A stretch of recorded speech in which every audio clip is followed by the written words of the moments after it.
வாழ்க வையகம், வாழ்க வையகம், வாழ்க வளமுடன். குரு வாழ்க, குருவே துணை. ஆசான் அருள் தந்தை வேதாத்ரி மகரிஷி அவர்கள் நம்மோடு சுக்மமாக நிறைந்து இன்றைய சிந்தனையை சிறப்பித்து தருவாராக. இன்றைக்கே வித்துவை வீணாக்காதீர் என்ற தலைப்பில் சுவாமிஜி என்ன சொல்லியிருக்கிறாங்க அப்படிங்கிறது தான் இன்றைய பதிவு செஞ்சு இருக்கிறோம். வித்து சக்தியோட பெருமைகள் என்ன, வித்து சக்தியை தூய்மையாக அளவில் அழுத்தமாக எப்படி பெற்றுக்கொள்வது, காயகல்ப பயிற்சியோட அருமை பெருமைகளெல்லாம் இந்த பகுதியில் ரொம்ப டீட்டெயிலாக சுவாமிஜி சொல்கிறாங்க. ரொம்ப இன்ட்ரெஸ்டிங்காக இருக்குது. அதனால் அன்பர்கள் கூர்ந்து கேட்டு கருத்தில் தெளிவு பெற வேண்டும் என்ற நோக்கத்தில் இந்த பதிவை பதிவிட்டிருக்கிறோம். ஒரு 14 நிமிடங்கள் இருக்கின்றன. இந்த ஆடியோ பதிவை எல்லாரும் நல்லா கேளுங்க. மிகவும் ஆற்றல் வாய்ந்த ஒரு சொற்பொழிவு. சுவாமிஜியோட எல்லா சொற்பொழிவுமே ஆற்றல் வாய்ந்தது தான். இருந்தாலும் இந்த சொற்பொழிவை கேட்கும்போது காயகல்ப பயிற்சியை இன்னும் எந்த அளவுக்கு சிறப்பாக செய்யணும் அப்படிங்கிற ஒரு எண்ணம் நமக்கு தீவிரமாக வலுப்படும். அதனால் குருவோட சொற்களை கேட்குந்தோறும், குருவோட உயிர்கலப்பு நமக்கு கிடைக்குந்தோறும் நம்ம பயிற்சியில் ரொம்ப தீவிரமாக செய்வோங்கிற ஒரு நம்பிக்கை இருக்குது. அதனால் அன்பர்கள் கேட்டு பயன்பெறுங்கள். வாழ்க வளமுடன். அந்த முறையில் உள்ள அந்த சக்தியை நாம் தெரியாத, அது எப்படி உயிர் சக்தி உருவாகுதுன்னு சொல்லிட்டேன். அதாவது விந்து சக்தியில தான் உருவாகணும். அப்ப வித்து எவ்வளவு சுத்தமா இருக்கணும், எவ்வளவு அழுத்தமா இருக்கணும் வித்து சக்தி என்ன பார்த்தா, நாம் அதனுடைய பெருமை தெரியாத எமோஷனல் மூட்ஸ் எவ்வளவு வருதோ, அதாவது சின்னம் கொள்றாங்க ஒருத்தர்னு வச்சுங்க, அது உடனே அந்த வித்து சக்தி உயிர் சக்தி சுழற்சி அதிகமாகும்.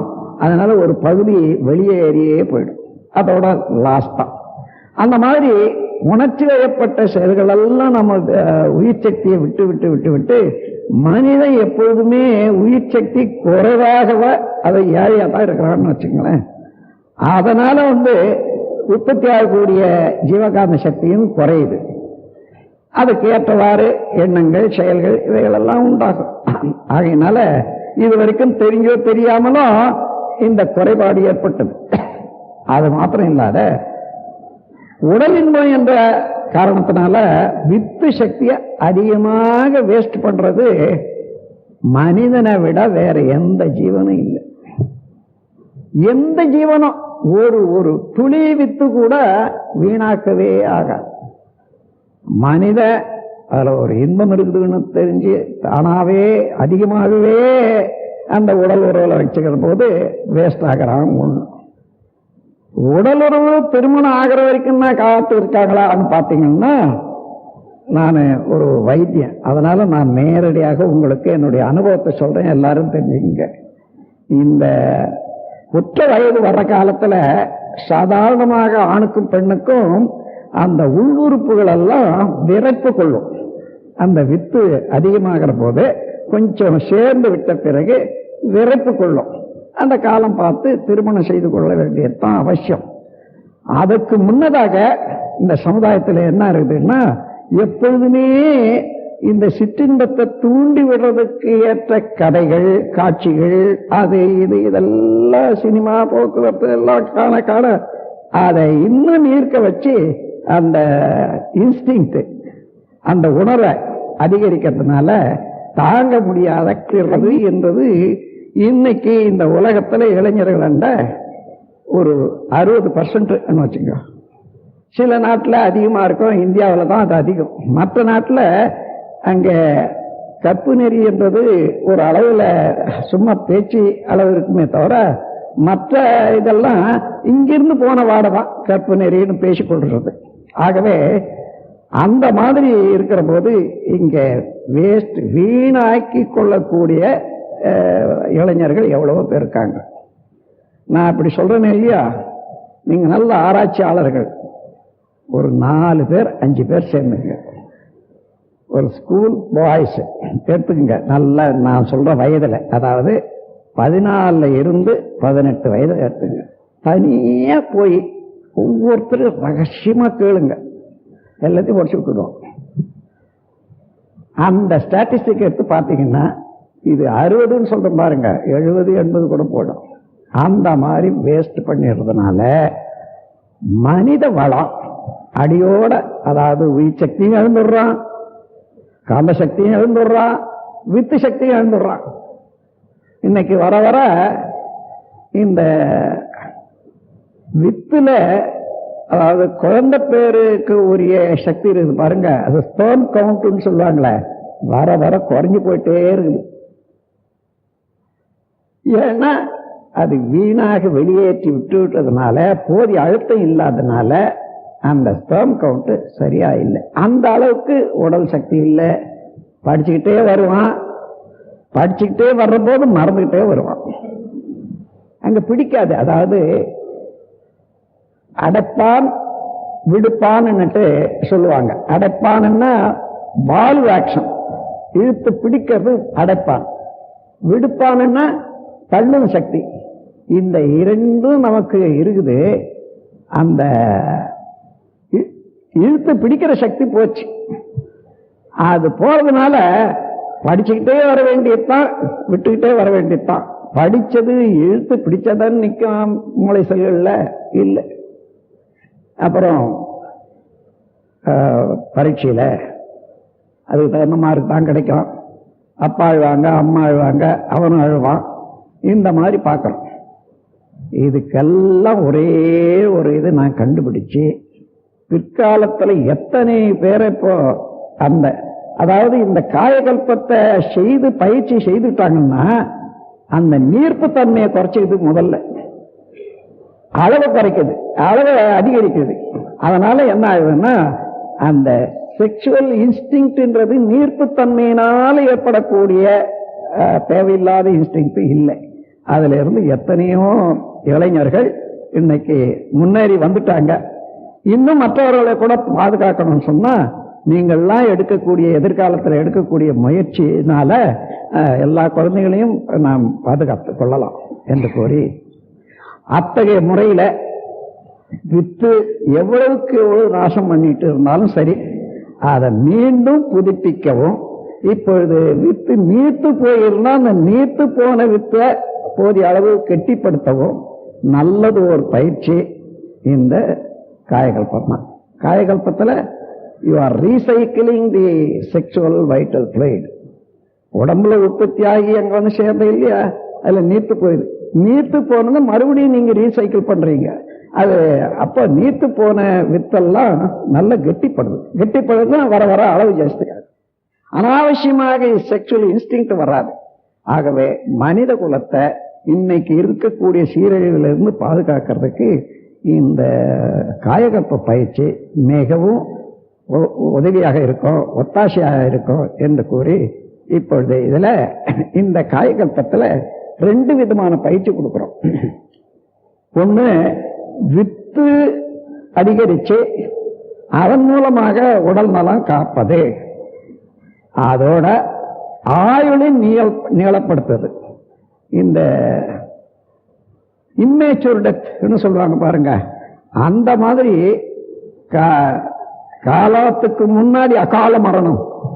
அது இதுல ஆக்சிடென்ட்ஸ்ல இருக்கிறது இல்லை, சாதாரணமாகவே கூட நல்லா இருக்கிறவங்களெல்லாம் கூட சில பேர் அது 20 வயசுல 50 வயசுல 30 வயசுல சாக வேண்டியது அவசியமே இல்லை. அங்கே வித்து போச்சு, சிறு குறைய கூட எதிர்க்க முடியாத அந்த இடத்துல மரணம் வந்துடுது. அதையெல்லாம் நாம் தீர்த்து கொள்ளணும்னு சொன்னா இந்த காயகல்பம் மிக மிக அவசியம். அதோடு மட்டும் இல்லை, இப்போ எண்டோக்ரைன் கிளாண்ட்ஸ்ன்னுட்டு மூலாதாரம், சுவாதிஷ்டானம், மணிப்பூரகம், அநாகதம், விசுத்தி, ஆக்ஞை என்றது இருக்குது. இவ்வளவும் போதிய அளவு அது வலுவுள்ளதாக அந்த நரம்புகளை எல்லாம் நல்ல முறுக்கேற்றி வலுவுள்ளதாக செய்யக்கூடியது இருக்கிறதுனால உடல் நலம் காக்கிறத விட மனவளமும் காத்து, நட்பு நலமும் காத்து, அறிவை நல்ல முறையில் விருத்தி செய்து மனிதனாக வாழச் செய்வதற்கு இது ஒரு நல்லது ஒரு பயிற்சி. இந்த பயிற்சியை எடுக்கிறவங்களுக்கு முதல்ல ஒரு சில வெளிப்பாடான சில இது தோன்றும்.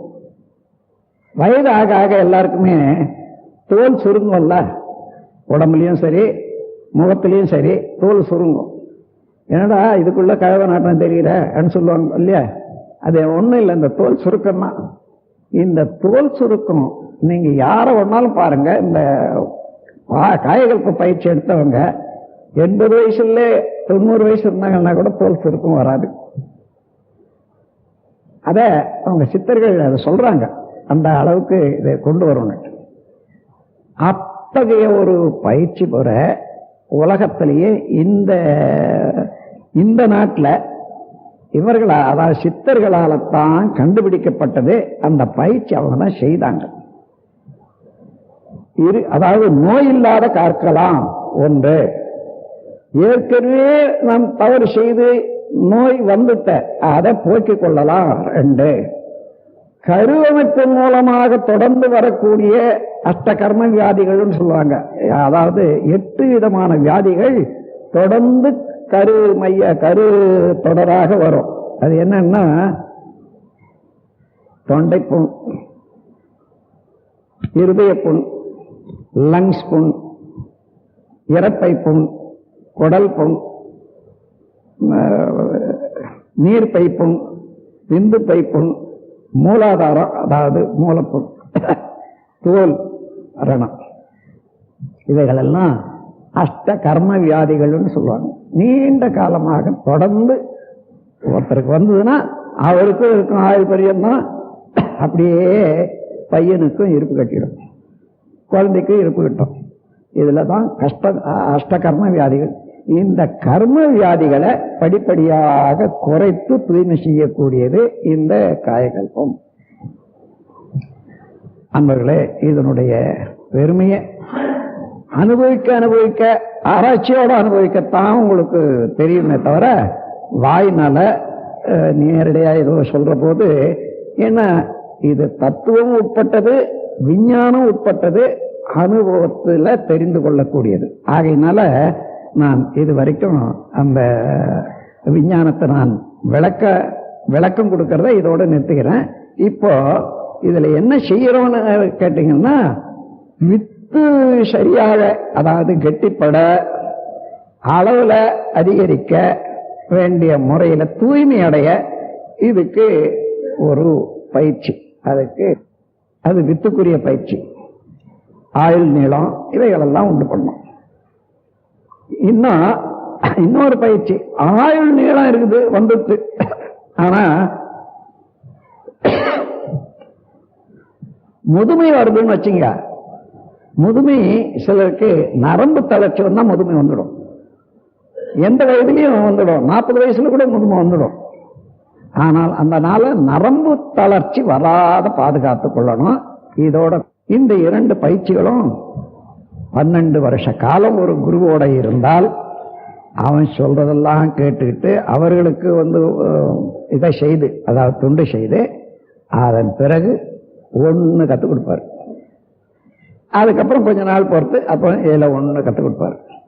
அப்படி வந்த ஒரு பரம்பரையில் வந்ததான் 2 பயிற்சி கற்றுக் கொடுக்குறாங்க, 2 சிஸ்டம் கற்றுக் கொடுக்குறாங்கன்னு வச்சுங்க. அதுக்குள்ள குரு கூட்டாரு, இவருக்கு அதோடு நின்று போச்சு. இவர் காயகல்பம் தெரிஞ்சவர் தான், ஆனா என்ன தெரிஞ்சவர், 2 பயிற்சி 2 பிரின்சிபல் தான் தெரியும். இவர் சொல்ல ஆரம்பிச்சாருன்னா எப்படி இருக்கும், அது வரைக்கும் தான் சொல்லுவார். இப்படி அதை அவங்க கொடுத்ததுல அவ்வளவும் போய் மீறது. என்ன ஒரு கதை சொல்லுவாங்க பாருங்க, கழுதை தேய்ந்து கட்டெரும்பாச்சுன்னு. அந்த மாதிரி இப்போ நம்ம உலகத்துல இந்த காயகல்பம் ஒன்று கட்டெரும்பானது மாத்திரம் இல்லாத லேகியமாக வந்துட்டு, இப்போ லேகியமாக வந்துட்டு காயகல்பம்.